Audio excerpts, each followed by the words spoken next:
Welcome back to the Boro Breakdown Podcast with me, Jonny, Dana and Tom. And we are the Boro Podcast that gives you the ins, the outs, the ups, the downs of Middlesbrough Football Club. And just before we kick things off this week, guys, I just want to wish Marcus Brown a speedy recovery from his kneecap dislocation yesterday.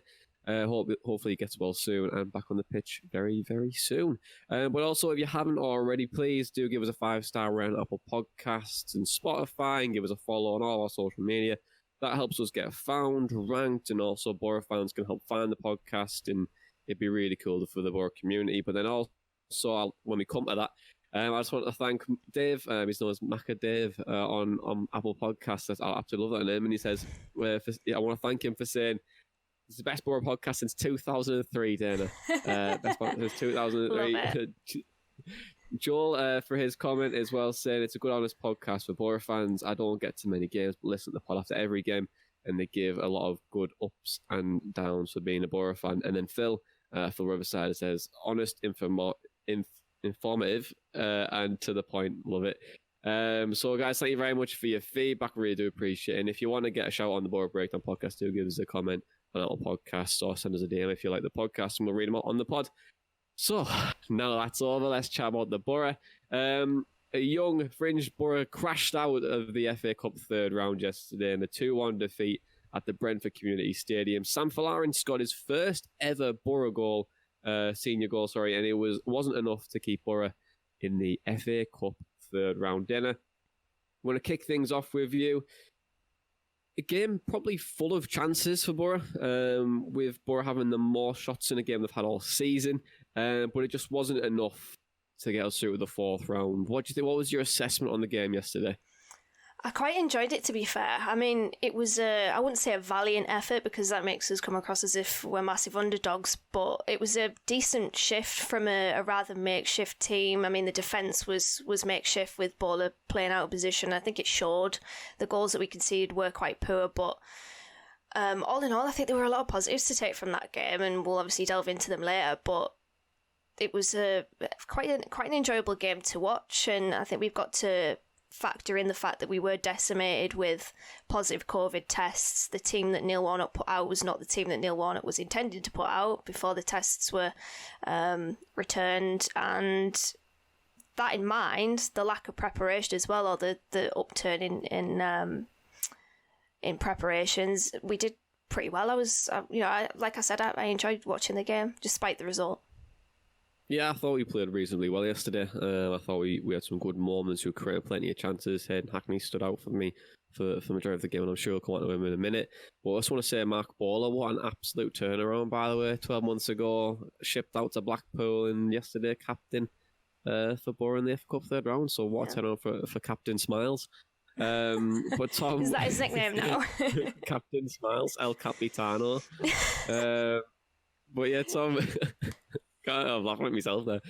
Tom, with the amount of chances Boro had yesterday, Dana alluded to it. We weren't really underdogs in the game, but we created so many chances. Pulled out some good saves, the Brentford keeper. But do you think Boro were unfortunate not to get the name in the hat for the fourth round? Do you think we could have probably edged it? Maybe a little bit. I think we had a couple of decent chances. Wings' free kick stood out to me just because I wasn't expecting it to go anywhere near where it went. I think he, like I've said before, I think he gets 1 out of 5 of his long shots on target, and that was the one. But yeah, I think we created some decent chances. Like you say, it was the most we created all season. It was an enjoyable game to watch. Not too disheartened that we haven't won Cup run with our squad as depleted as it was anyway, before even the positive COVID test wasn't necessarily something I'd consider a priority. But yeah, I mean, like I said, it was quite an end-to-end entertaining game, and we could be considered unlucky, but also, it could have went either way. Yeah, it was a great game. I was actually really surprised of how end to end it was. I thought the first half was relatively quite poor for the first 20 minutes. I couldn't really think of anything happening. Do you know when that, it felt like a training game. It was like a training game, but like on The Simpsons, where like they bring like football at the Springfield, and it's like Brazil versus like someone else, but like they're passing it just to like centre and like center into the wing of like centre. That's what it was like for like a good 20 minutes, and obviously it picked up a little bit. But then Boro showed real intent going forward yesterday after that first 20 minutes was a bit slow. But getting bodies forward, creating chances, the keepers forcing to make good saves. Obviously, Tuba's effort and also the free kick from Lewis Swing as well. And Neil Warnock's actually praised Boro's attack over the week, and he's just said that Boro's displays have been relatively good, and we've also created a lot of chances. But on the opposite side of things, Dana, do you still think we need a little bit of work going forward? Do you feel like we're not there yet in a sense? We still need work, but Warnock said it pre-game that we have improved, and I do think we have. I remember when we spoke on the podcast before about the lack of refinement in the final third. We have improved in that department. We do look a little bit better going forward, and I think we're top 10 maybe of top scorers in the Championship, which we're never usually in that bracket. So I think, that in itself shows the improvement. There's plenty of teams below us that have scored, incredibly less goals than us, like Birmingham, who obviously we're coming up against next. And it's obviously there is still work to do, because the game yesterday, if we were perfect, we'd have won that because we had a lot of chances, like you said. But I think all in all, we've done quite well. We've improved the game that we spoke about. I think after maybe Huddersfield, there's definitely signs of improvement there. And of course, like I mentioned, there's still room to grow. But all in all, I'm pretty pleased with Boro going forward. And there's just little steps that we've taken that I think need to be praised. Yeah, I 100% agree with you, D. I think with Boro going forward and how we've improved, I think it's just intent of moving the ball quicker between defence to attack. At the start of the season, we were really, really slow, and you're thinking where these goals going to come from. And yes, we were picking up results and grinding them out and winning like the 1-0 or keeping ourselves within the games. But now I feel like when we're moving the ball a lot quicker, getting the ball out wide, knocking it into the box. And gambling, like we spoke about for so many weeks, since we're starting to do that, we're reaping the rewards of that, and hopefully we can bring a little bit more quality in there to keep adding to that. And then if we do that, then you never know, the sky's kind of the limit on those side of things. But Tom, it was a kind of shoehorned squad yesterday, with a mixture of important fringe and youngsters, But it's a little fun fact that Boro had a starting 11 average 22.5-year-old yesterday, with Lewis Swing and Chilbrackpon being the oldest outfield players at 25, and then obviously Jordan Archer at 27 brings the average up. But it's incredible because 9 out of the 11 players yesterday could have played in an under 23s game because they're all under that age or at that age. So it's absolutely incredible that we actually did that. But how do you think Boro's young side coped yesterday? I know we've been really positive so far, but do you think it's time to be optimistic for the future? I thought they coped really well yesterday. Like I say, it was an entertaining game to watch. It was end to end, and it was quite close, all things considered. I think the young players yesterday, I thought. Forgot who I was thinking about there, but it happens.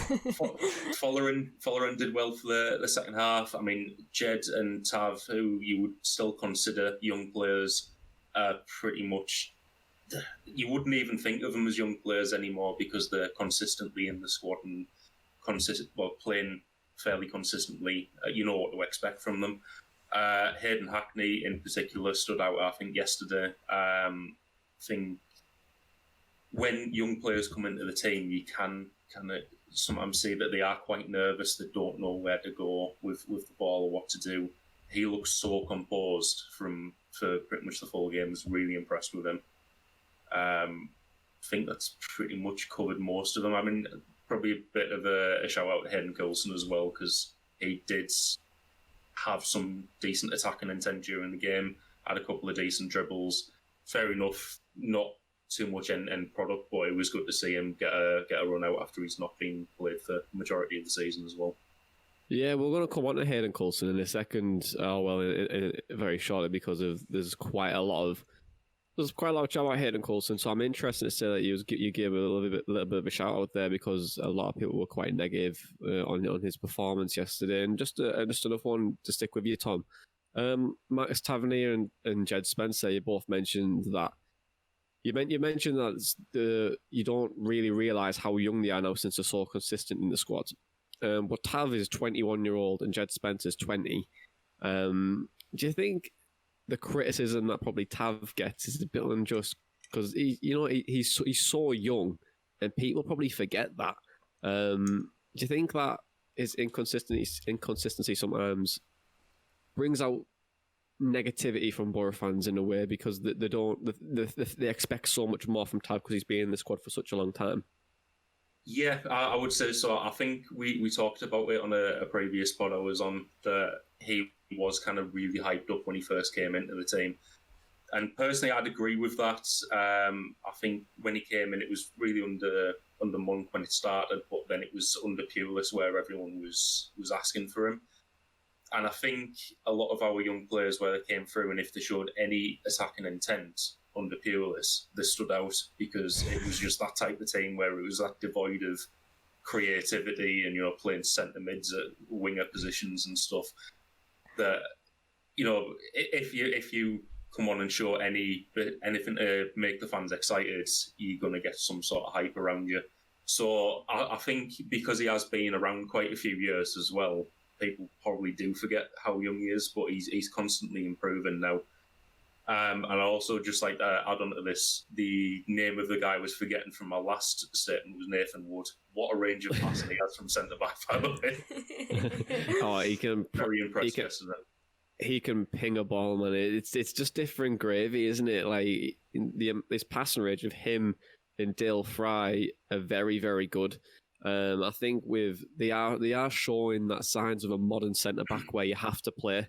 We're no longer the days of like Steve Bruce, Gary Pallister, where actually no, Pallister was good on the ball, but in terms of like probably a Mowbray maybe where you'd kick lumps out of someone, and that's kind of gone from the game now. I think a great defender doesn't have to tackle because they're already positionally aware and also one step ahead of the attacker in a way. So it's nice. It's nice to see that, but also I think Nathan Wood and Dale Fry would be a great partnership. But also I'd worry a little bit if they were paired together because maybe that we want someone in we probably need like a Dijksteel or somewhere, or probably a Dijksteel where would probably help them out in a sense, because I just don't think they'd be ready for that. But hey, it's very, very promising for the future, especially for those two. But then we'll go ahead and Hackney then, because Tom mentioned it. He was impressed with him yesterday. It was a full debut for him, the 18-year-old. He was in centre midfield with Lewis Wing. He looked fairly tidy on the ball. He's hard working, had a good eye for that transitional pass from defence to attack. What were your thoughts on his performance yesterday? Because he seemed to get quite a lot positive from the fans. Yeah, he was man of the match for me. He did look nervous at the beginning. Neil Warnock said such after the game, but he grew into it and he did look composed, like Tom said, and he was always offering himself up for a pass. He never shied away from getting forward, and that midfield actually of Wing and Hackney did pretty well, considering there wasn't a Howson or that there wasn't a Morsey there. The lack of protection in that midfield was a worry initially when I looked at the team sheet, but Hayden Hackney, to be fair, I mean, you can tell why Neil Warnock rates him. He looked so good. For an 18-year-old as well, he looked so calm, composed. He just oozed confidence. It was a really, really, really good performance from him, and a youngster that really signals that he can be in the first team with no problems. I tweeted after the game that he didn't look one bit out of place, and I firmly believe that. Yeah, well, Jonathan Woodgate was a big fan of his as well. It's interesting because Woodgate's had these players are slowly like coming through, and he's been like, if I can stay for a couple of years, I can really bring these through. But obviously he got sacked. So, but hey, he just looked like a not Tony Pulis. Jesus Christ, he looks like a Neil Warnock type of midfielder. I was like, oh my God, Tony Pulis. But Neil dear. Warnock, I have the same person, weren't they, really? I don't do Neil dirty like that. That's an insult. That's insulting me. Never mind Neil. I'm only joking. I just want, you know, the reaction I got there was exactly what I wanted from you. Oh no, you baited me out. I'll take the L. Thanks for this, Jonny. Ruining my holiday. Thanks for this. But the open question from Lewis Knowles. It's for both of you to answer. But he sent us an opinion. He says Lewis thinks that Hackney didn't put a foot wrong yesterday. For an 18-year-old, there's a big future ahead of him, and he'd love to see. We'd love to see Hackney in the team for Birmingham if players are still suffering from a longer COVID. But so, do you think he warrants a place in the squad against Birmingham, or do you think he should go back to the under-23s? Yeah, absolutely. I think we've been a bit short in centre mid some games, pretty much because we play like a midfield three, and then at times it's on being Wing, who's kind of a recognised centre midfielder on the bench, and then if Wing has to start, then you know we don't have any recognised senior centre mids on the bench. But I think he put in a good enough performance yesterday to warrant at least being on the bench for games going forward. So I think it's like when people like say Downing or Morrison first came through and they showed glimpses of it, they should be in and around the squad to make appearances where possible. Yeah, it's perfect for the development really to get in the team and the squad because they gain that match day experience. But Dana, would you agree with Tom? Do you think he deserves to be a place in the squad, or do you think he should go back down, or try and get a loan? He should maybe go out and get a loan.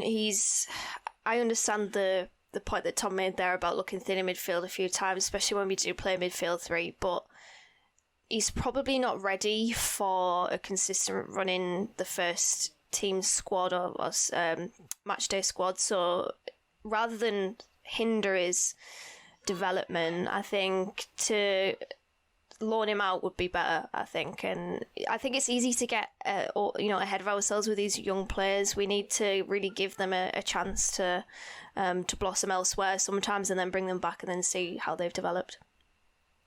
Yeah, well, it does work, like that system of bringing loan players, and the difference between the 23s to first team is drastic, and it's completely different. But Neil Warnock touched on it as well, Dana.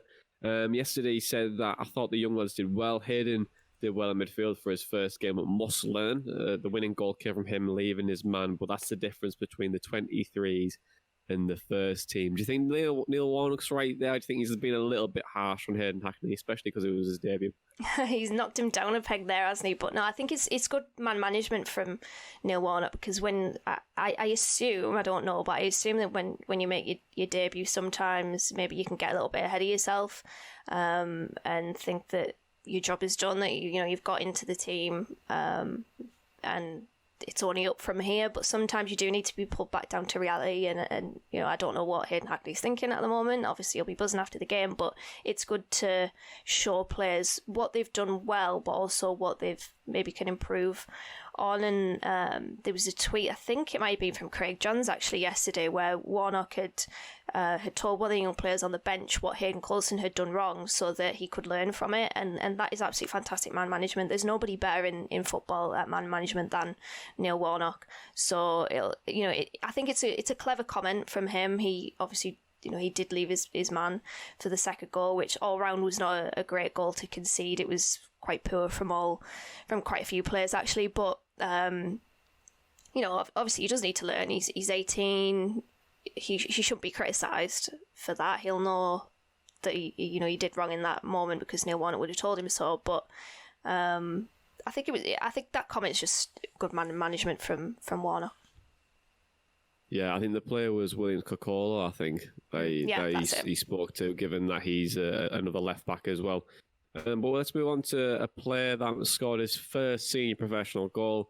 Sam Folarin, Tom, yesterday, first professional goal, an unreal moment for him. I couldn't believe that he scored it, and it was nice to see. By the way, I'm going to throw my predictions out there. I said I'd like to see Burrell, Sam Folarin, and Isaiah Jones all make the debuts this year, and they have now. So Johnny Bullock, Mystic Mac, from now on. Just call me Mystic. That's all I want to be known as. Hey, and I got the score right yesterday as well, guys. There he is. He's rubbing it in. I knew that would get a mention. Get on my level. Get on my level. Yeah, I'm leaving you in the dust now.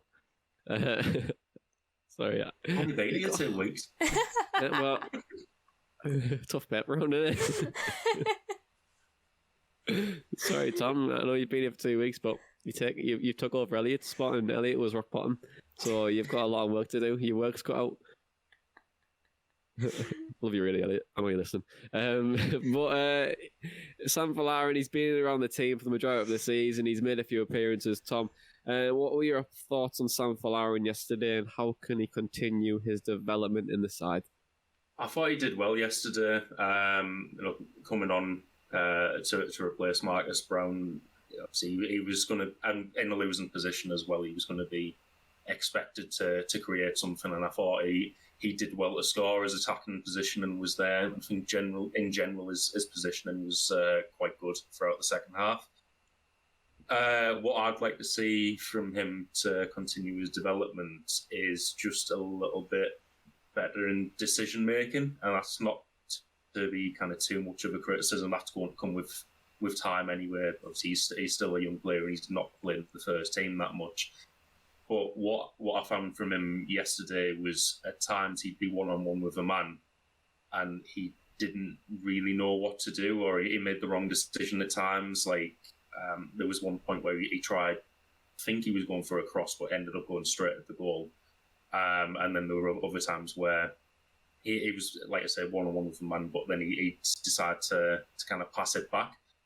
But then you look at other players that have come into the team in the last year or so, like Jed Spence. He's never really had a problem taking a man on. He's always had that confidence there.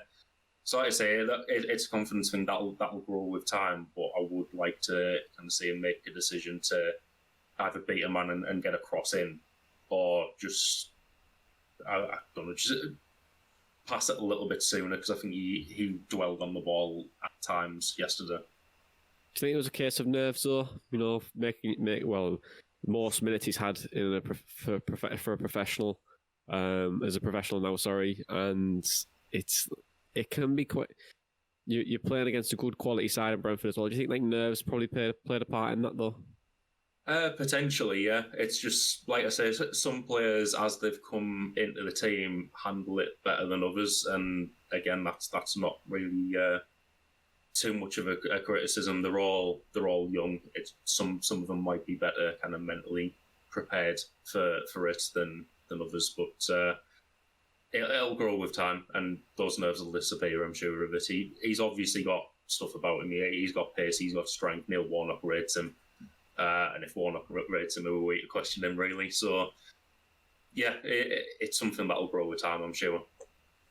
Yeah, and I think what comes with time, I think it does help when you look to players to try and get them on loan to gain more match day experience. But then can Boro really afford to send Sam Folarin on loan this season to try and get more experience, or do you think we're too thin on the ground? I think we can loan him out. I think he needs it, actually. He's probably the youngster that I've seen that probably needs a loan spell the most. He does look incredibly raw, and there's a lot of things that he needs to improve on. So, although he scored yesterday, I think there were a couple of instances where he could have improved, like Thomas said. And I mean, it was a good goal, to be fair, because he megged the defender on the way in, so that was pretty nice. But I think we can send him out on loan. It would be better if we we did. Again, like with Hayden Hackney, you don't want to hinder a player's development by keeping them in and around the first team. If it's better to get them some proper men's football, as people say, then do it. I'm sure there'll be a League 2, League 1 team that would take Folarin. And I think it much depends on what Boro do in the transfer market. We do want players in. Yannick Bolassi's been mentioned, Grzycki's been mentioned. If we can bring those players in, we probably can, loan him out. But for now, whilst we are thin on the ground, and obviously it's dependent on Marcus Brown's injury as well, I think for now keep him. But if we bring somebody in this month, then I would look to loan him out. Yeah, it should be on our radar now, given that Brown's now injured. But let's move on to Hayden Coulson, guys. And Tom, you mentioned him earlier on in the podcast, and you were saying that you actually gave him a little bit of a shout out and said you thought he had good attacking intent at times, even though the delivery wasn't as good as we really anticipated it to be. But then Lewis Knowles sent us another comment last night, and he says that Coulson was so poor. The lad hasn't kicked on. It was a big opportunity for the lad tonight, and he didn't take his chance. Is it time to try and move him on? So contrasting views from Lewis and Tom there. So what do you think, Dana? Do you think we should maybe look to move Hayden Coulson on?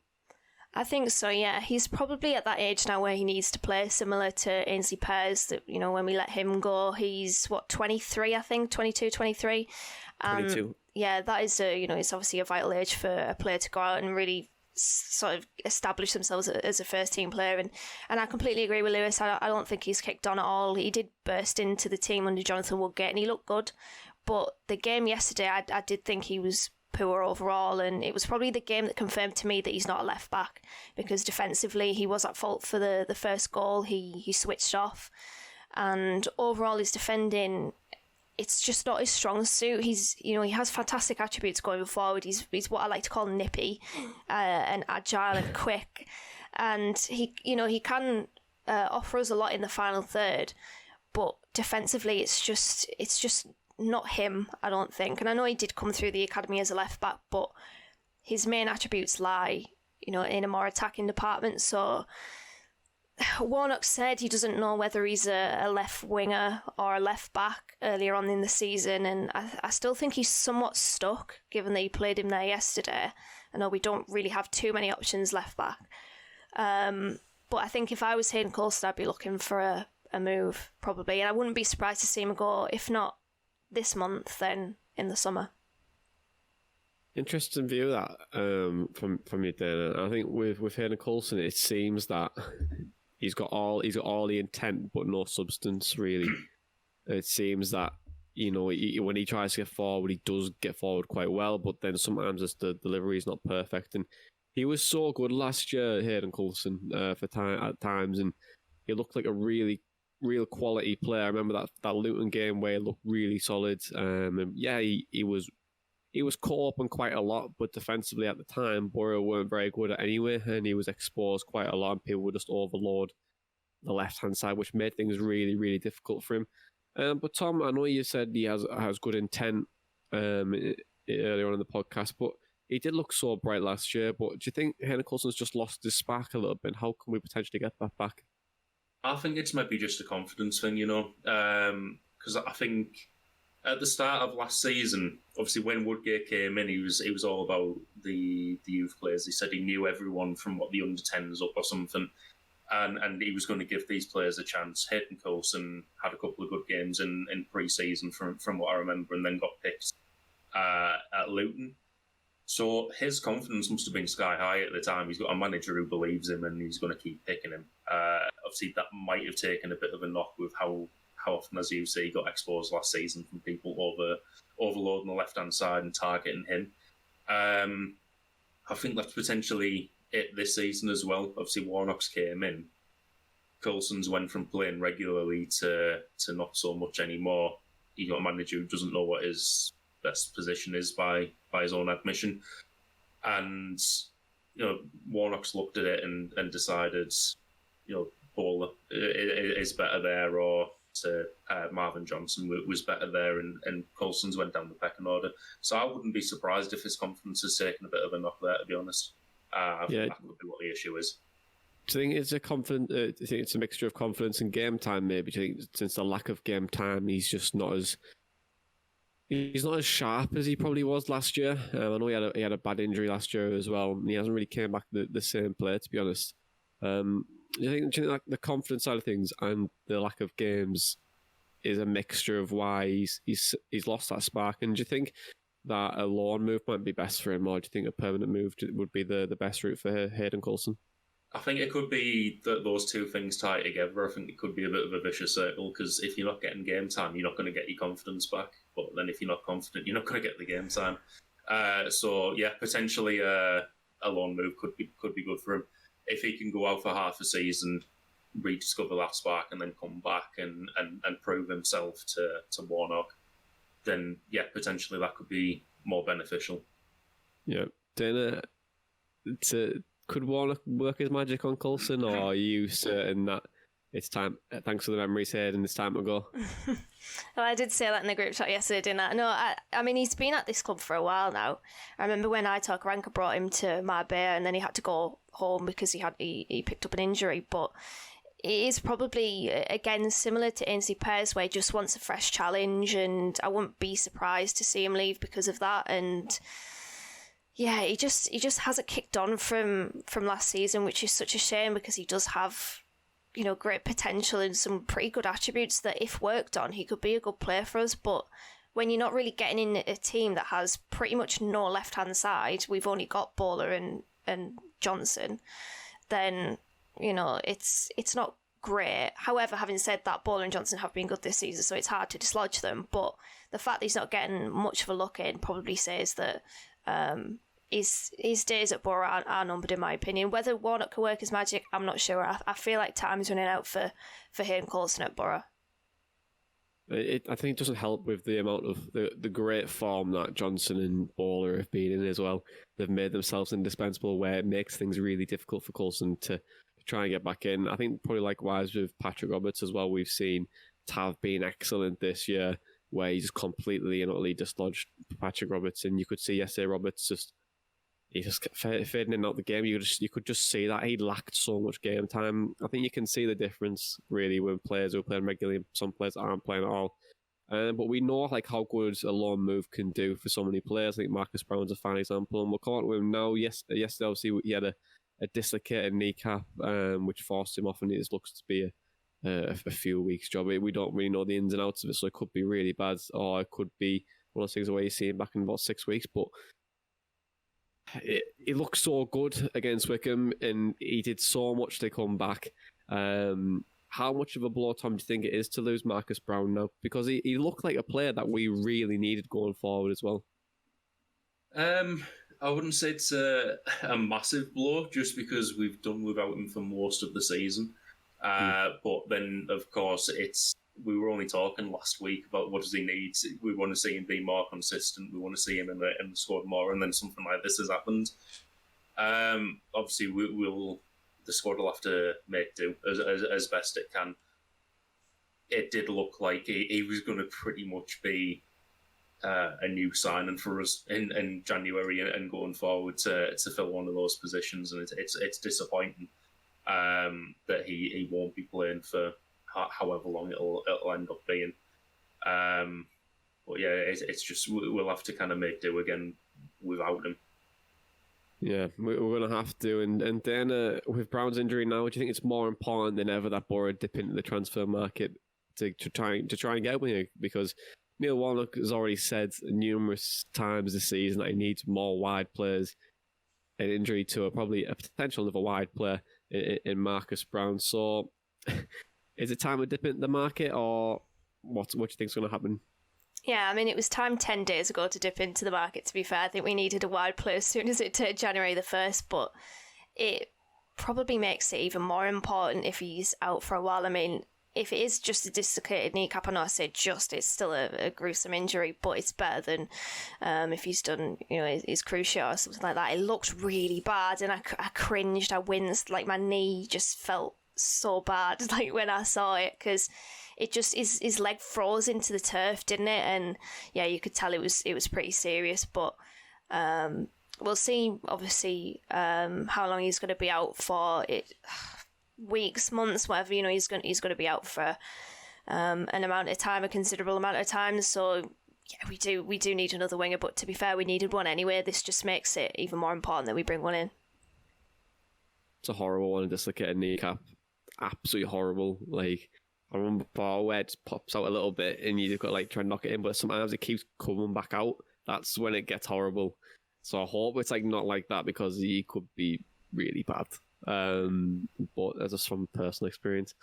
But it's just so I hope he gets well soon, and I hope he gets back on the pitch very shortly, because I feel like he was a player that was coming back and he was going to be exciting to watch. And I said on the BBC T's fan panel that it was on the turn. He's frightening, and we only need a bit of consistency. And hey, we're off to the races with Marcus Brown, but hopefully the club keep him tight-knit and he has a good mindset to try and get back. And I think the mental side of things is going to be brutal for him, because he's just worked so hard to get back, and then to have another injury, I feel like the mental side of things is going to be really difficult for him. But I think he's going to have the support network there to come back stronger than ever. But we'll speak about transfers now then, Dana, because we did make one transfer this week, and it was a player that you were absolutely thrilled in our group chat.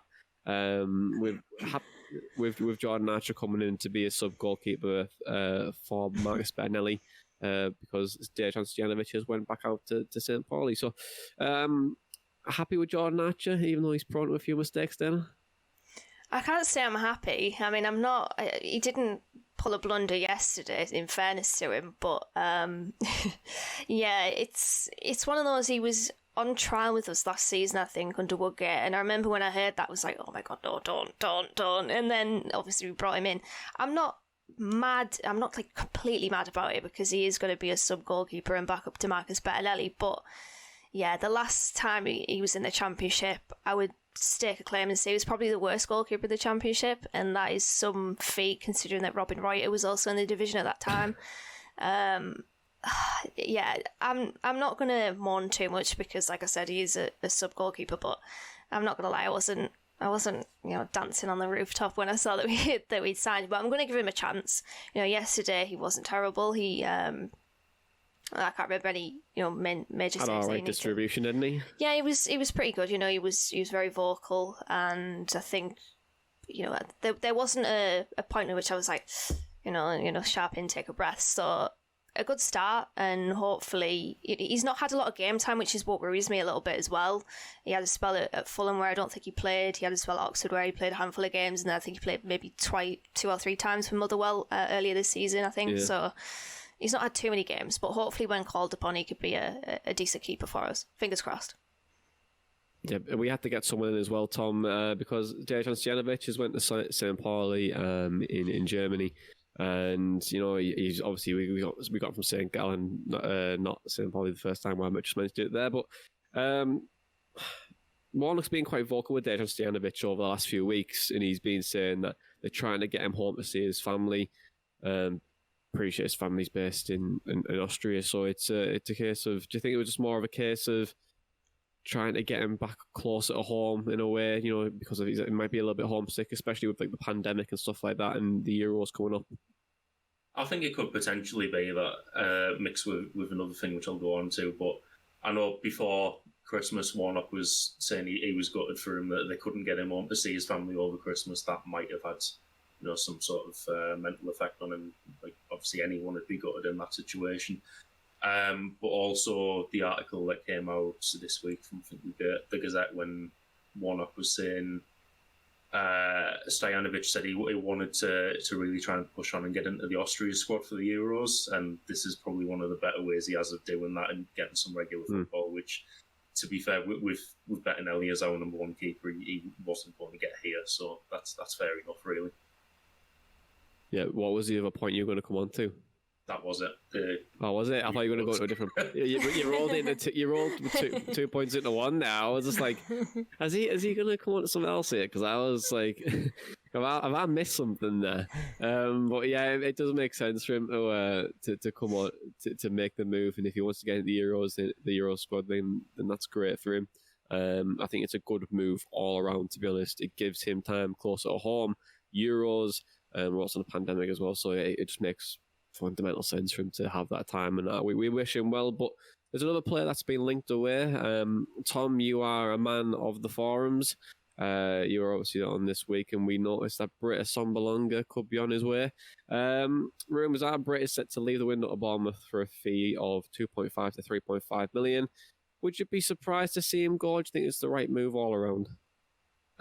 Well, like you say, monitoring the forums, I think the talk was this week on One Boro that he'd already kind of given notice that he didn't want to stay past the end of this season. So if that is the case, I wouldn't be surprised to see him go.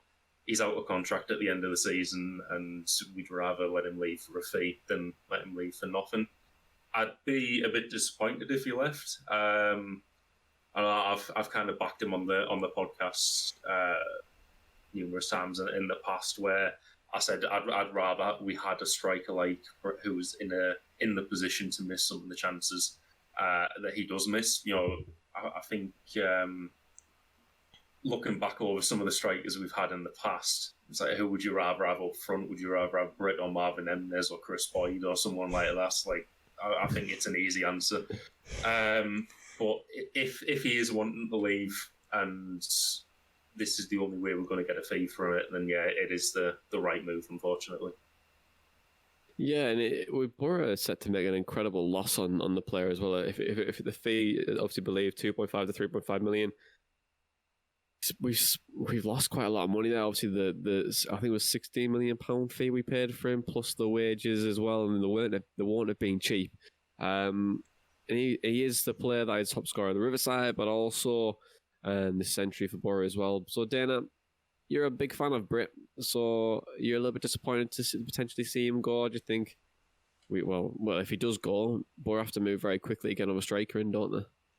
They do, yeah. I'm a little bit disappointed, but I feel like this has always been coming, to be honest. You know, if you buy a player for as much as we have with Britt and we don't go up, you know, this is what the 4th season, I think, in the Championship after relegation. So there is a point where I think you do have to move the big earners on, and I mean 2.5 million is a huge loss, and on the surface would be really bad business, but you're getting a player off the books that, you know, does have a hefty wage, so you know you could potentially factor that in. But yeah, if he doesn't want to stay here, then there's no point in carrying a player that you know hasn't signalled his commitment to the team for the foreseeable future. And the fact that we've gone into January now and he hasn't signed a new contract probably says a lot.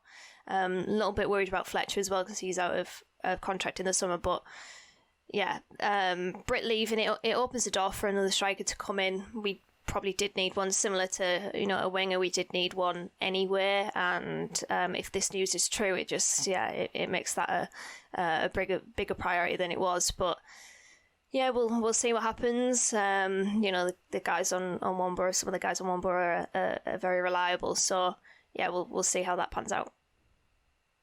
Yeah, we will. I think it'd be a shame to see him go, but it's again like it was good for all parties, get his wages off the books, and then also he's happier at a different club. It all makes sense really, but I think the big thing that I'm a bit upset about is the fee, or the suspected fee that we could potentially get.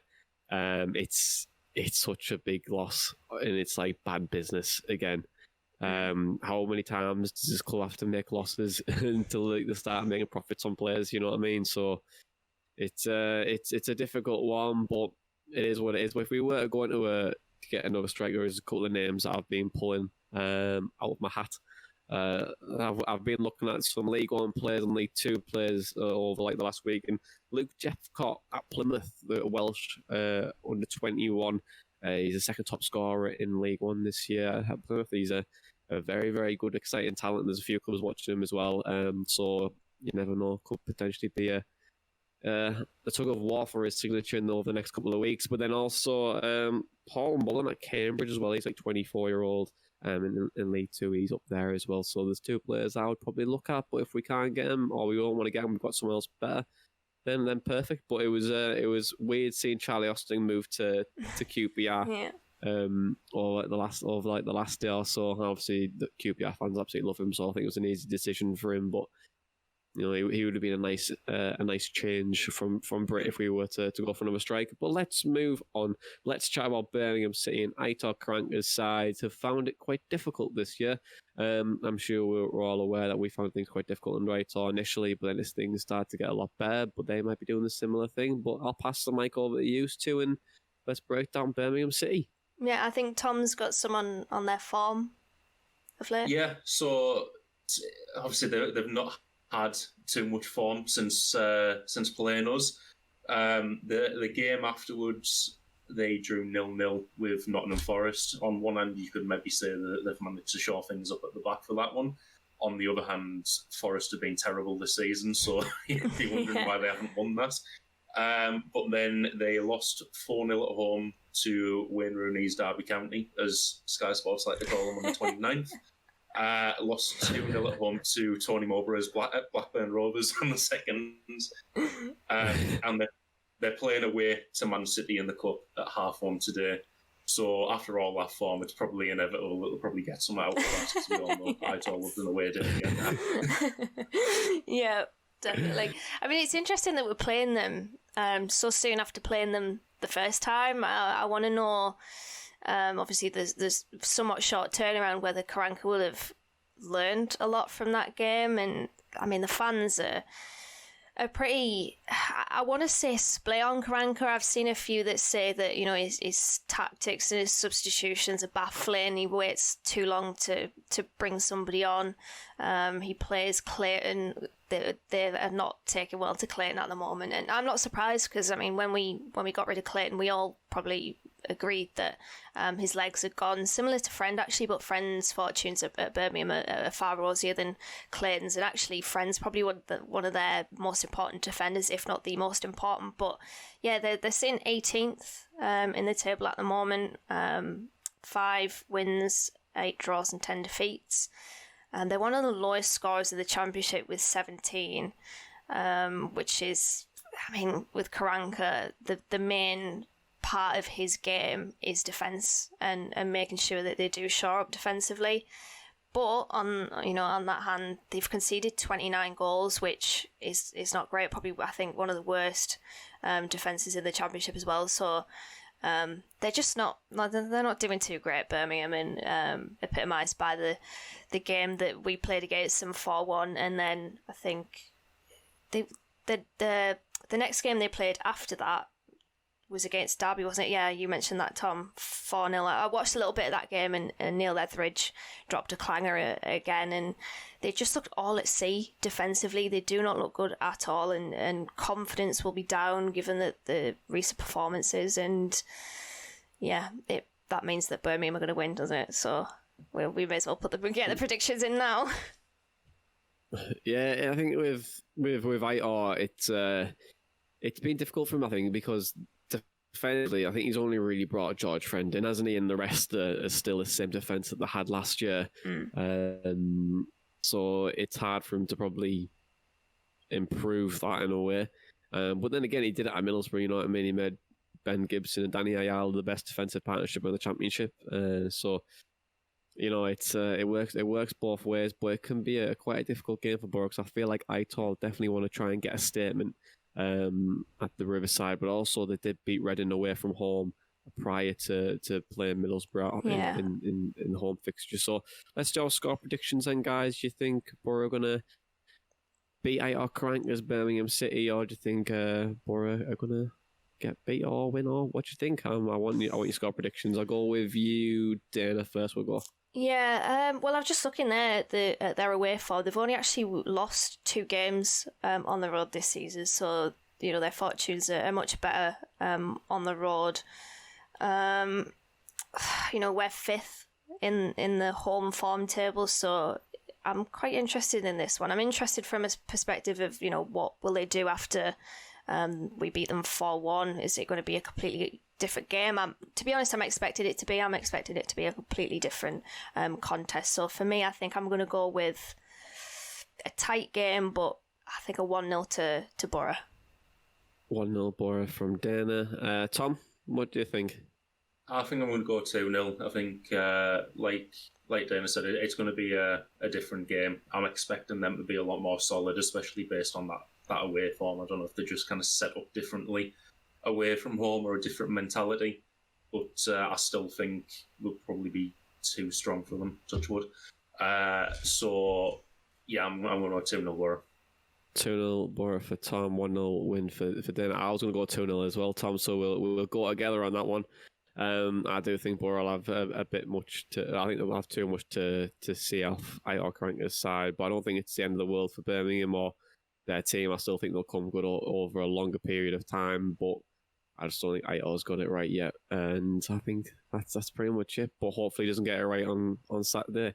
But that's pretty much it, guys. Thank you very much for joining me as always, and thank you to the listener for listening to us ramble on over the last 30-40 minutes. I really do appreciate everything that you do and obviously engaging with us as well. But that's it. Middlesbrough crash out of the FA Cup third round for the fourth time in a row. And the Wembley dreams are in shatters for the FA Cup. But for the league, they still live on. With Boro's form continues in the league, we might be on our way to Wembley way once again. Well, this has been the Boro Breakdown podcast, and that was all your matchday chatter in a pod. Up the Boro Breakdown.